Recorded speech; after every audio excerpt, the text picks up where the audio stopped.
October 15, 1950. Wake Island.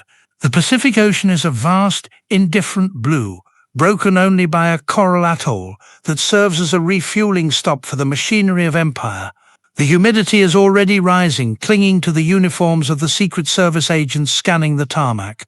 There is the smell of aviation fuel, salt spray, and burnt asphalt. 2 aircraft sit on the runway. One is the Independence, the presidential aircraft of Harry S. Truman. The other is the Bataan, the personal constellation of General of the Army Douglas MacArthur. The engines have stopped, but the silence is heavier than the roar. Inside the control tower and the Quonset huts, radio operators and aides are sweating, not just from the tropical heat, but from the friction of 2 tectonic plates grinding against one another. This is not a standard military briefing, this is a collision.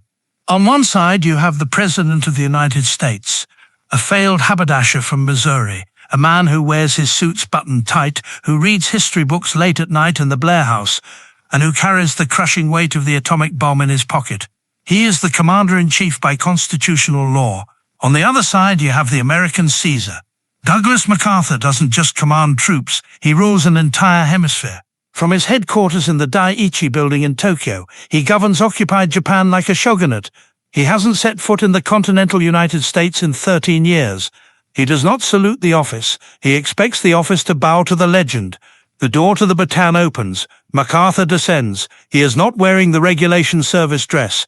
He wears his trademark battered cap, soaked in gold braid, sunglasses, and an open-necked shirt. He holds a corncob pipe like a scepter. He looks every inch the conqueror. Truman watches from the tarmac. He sees the theater. He sees the disrespect. He sees a man who believes he is bigger than the republic he serves. MacArthur walks over. He does not salute the president immediately. He extends a hand, casual, almost patronizing. He treats the leader of the free world like a junior partner in a holding company. At this moment, the Korean War is seemingly won. The North Korean army has been shattered. MacArthur has promised the boys will be home by Christmas, but Truman isn't here for a victory lap. He is here because his intelligence sources are screaming that China is massing on the border, and his 5-star general is deaf to the warning. Truman looks MacArthur in the eye. He is looking for a subordinate. What he finds is a rival king, and in that humid air on a rock in the middle of nowhere, the clock starts ticking toward the most dangerous constitutional crisis in American history. To understand why a sitting president would fire a national hero in the middle of a shooting war, you have to strip away the marble statues and look at the grisly mechanics of command. This wasn't a personality clash. This was a war between 2 definitions of reality. Harry Truman lived in a world of limits. He understood that the United States was locked in a global chess match with the Soviet Union. Every move in Korea had to be weighed against the safety of Berlin, Paris, and London. He listened to George Marshall. He listened to Omar Bradley. He respected the logistics of a world where one wrong move ends in a mushroom cloud. Douglas MacArthur lived in a world of absolutes. To him there was no global board. There was only the theater he commanded. Asia was the future. Europe was the past. And compromise was indistinguishable from defeat. He was 70 years old, a man who had led the Rainbow Division in the trenches of World War I, who had been driven from the Philippines and returned as a liberator. He was surrounded by a court of sycophants in Tokyo who filtered his intelligence and polished his ego. They called him the Supreme Commander, and he believed the title was literal. The trouble began with a miracle. 1 month prior to the meeting at Wake Island, September 15, 1950, Inchon. The war was lost. South Korean and American forces were penned into the Pusan perimeter, a tiny box of land at the bottom of the peninsula, their backs to the sea. They were taking heavy casualties. The North Korean People's Army, Soviet-trained and driven by momentum, was hammering the line. MacArthur proposed a masterstroke, an amphibious landing at Inchon, hundreds of miles behind enemy lines. The Joint Chiefs in Washington were terrified. The tides at Inchon were monstrous, 30-foot swings that turned the harbor into a mudflat every 12 hours. The sea walls were high. The channel was narrow. If the ships got stuck, the Marines would be slaughtered. General Bradley called it the riskiest military proposal he had ever seen.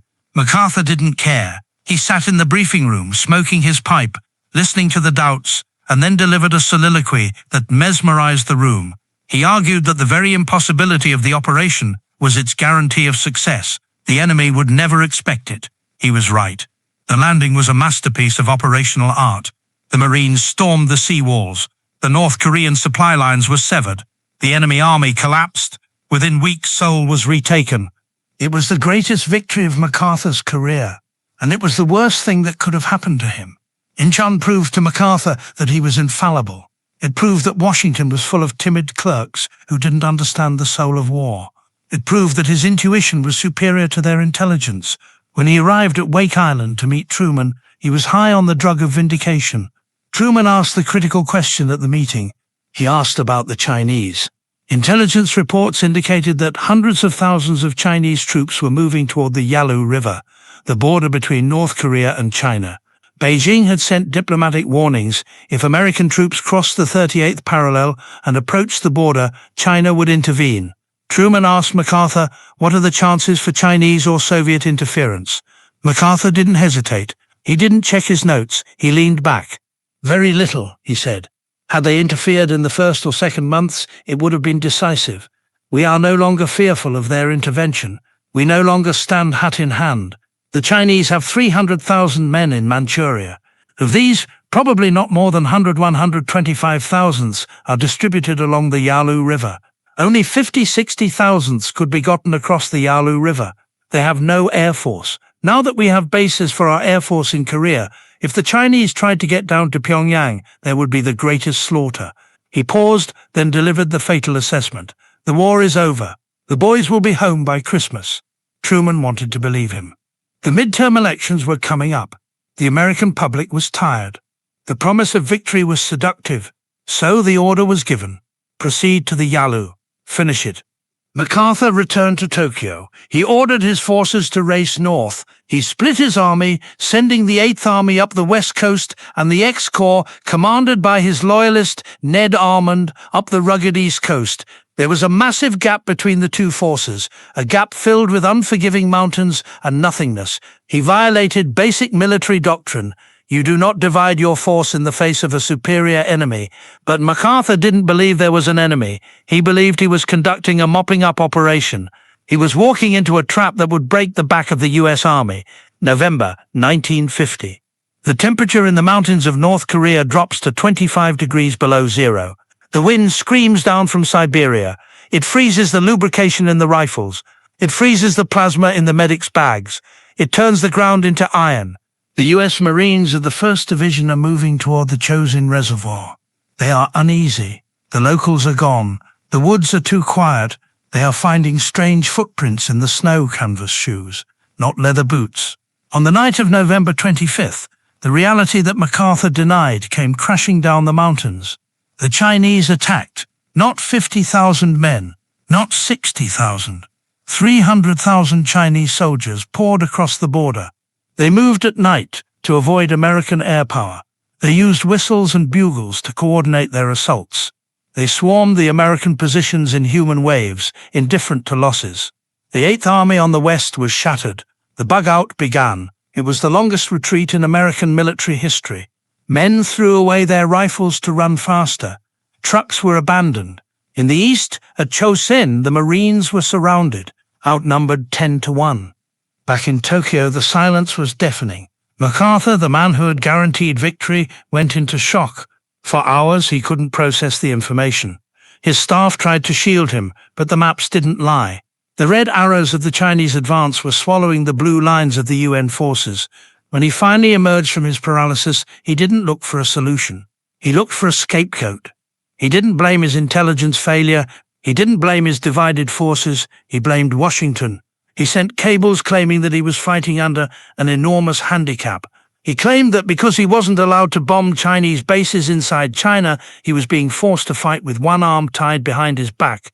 This was the beginning of the end. Truman read the cables in Washington with a growing fury. He knew the stakes. If the US started bombing air bases in Manchuria, the Soviet Union, China's ally, was treaty-bound to enter the war. Soviet submarines would scour the Pacific. Soviet bombers could reach American cities. Truman was trying to contain a forest fire. MacArthur was demanding a flamethrower. The situation on the ground stabilized, barely, thanks to the grit of the Marines fighting their way out of Chosin and the arrival of General Matthew Ridgway, a man who actually understood combat leadership. Ridgway took over the demoralized 8th Army. He walked the lines with a grenade attached to his webbing. He fired incompetent officers. He told the men to get off the roads and into the hills. He stopped the retreat. But MacArthur wasn't interested in stabilization. He was interested in escalation. He wanted to blockade the coast of China. He wanted to use Chiang Kai-shek's nationalist forces from Taiwan to invade the mainland. And in the darkest recesses of his strategy, he wanted to use atomic weapons. He requested a commander's discretion to use nuclear capability. He envisioned a belt of radioactive cobalt across the neck of the Korean peninsula to sever the supply lines forever. Think about the psychology here. A man who has never known defeat is suddenly faced with a stalemate. His ego cannot process the idea of a limited war. To MacArthur, there is no substitute for victory. If the world has to burn to achieve it, so be it. Truman held the line. "We are trying to prevent a world war, not start one," he told his staff. The Joint Chiefs of Staff Bradley, Collins, Vandenberg were now firmly with the president. They realized MacArthur was out of control. Bradley would later famously testify that MacArthur's strategy would have involved the United States in the wrong war, at the wrong place, at the wrong time, and with the wrong enemy. But MacArthur wouldn't shut up. He began a campaign of sabotage against his commander-in-chief. He gave interviews to journalists criticizing the administration's policy. He issued communiques that contradicted the White House. He turned the war effort into a political campaign. He was banking on his popularity. He was the hero of the Pacific. Truman was the unpopular politician with approval ratings sinking into the 20s. MacArthur believed he was untouchable. Then came the letter. March 1951. Representative Joseph Martin, the Republican minority leader, was a fierce critic of Truman. He wrote to MacArthur, asking for his views on using Chiang Kai-shek's forces to open a second front in China. MacArthur knew the rules. An active duty general does not communicate directly with the opposition party leader to criticize the president's policy. It is a court-martial offense. It is insubordination. It is a violation of the oath. MacArthur wrote back. He endorsed Martin's views. He argued that the battle for Europe was being fought in Asia, and he ended with a line that was a direct challenge to the president's authority. There is no substitute for victory. On April 5th, Joseph Martin read the letter on the floor of the House of Representatives. The press went wild. The king in Tokyo had openly declared war on the president in Washington. At the White House, the reaction was quiet, cold and final. Truman didn't scream, he didn't throw things. He called his advisors. Marshall, Bradley, Akeson, Harriman. He asked them to review the file. He wanted them to see the pattern. It wasn't just the letter. It was the directive regarding Formosa. It was the botched intelligence at Wake Island. It was the constant leaking to the press. General Bradley, the GI's general, a man of immense patience, came to the conclusion first. He realized that MacArthur was no longer just a difficult subordinate. He was a liability to the safety of the nation. The military must remain improved to civilian control. If a general can dictate policy to the president, the republic is dead. Bradley told Truman he has to go. The decision was made. But even the firing was a logistical nightmare. Truman wanted to handle it with some dignity.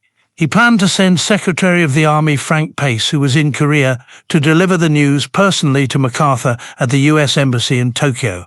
It was to be done quietly, before the press got hold of it. But the friction of war intervened. A power failure in Busan prevented the message from reaching Pace in time. Meanwhile, in Washington, rumors were leaking. A Chicago Tribune reporter was sniffing around. The White House feared the news would break in the morning papers before MacArthur was told. Truman couldn't risk MacArthur resigning first and becoming a martyr on his own terms. He had to fire him. Now. So they did it the hard way.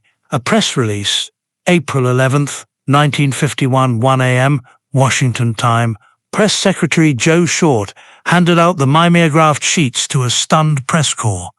With deep regret, I have concluded that General of the Army Douglas MacArthur is unable to give his wholehearted support to the policies of the United States government and of the United Nations.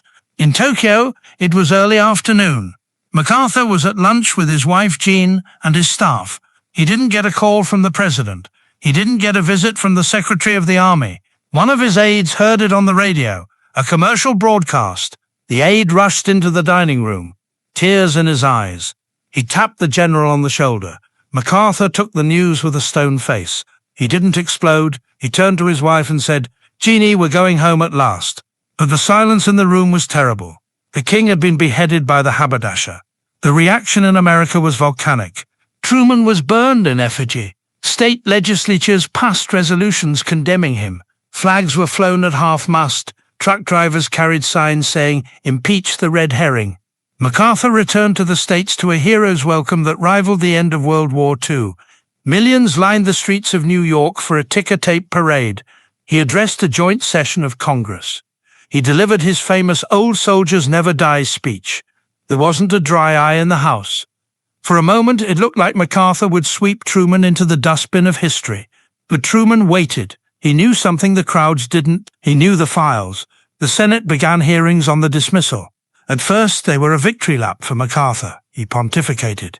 He charmed. He spoke in grand metaphors. Then the Joint Chiefs testified.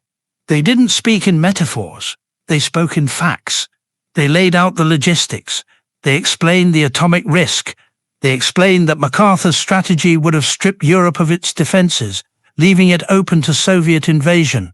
They revealed the arrogance, the ignored orders, the blindness at the Yalu. Slowly the air went out of the balloon. The American people, for all their emotion, respected competence, and they began to see that while MacArthur was a great symbol, he was a dangerous commander for the nuclear age. He was a man of the 19th century, trying to fight a war in the middle of the 20th.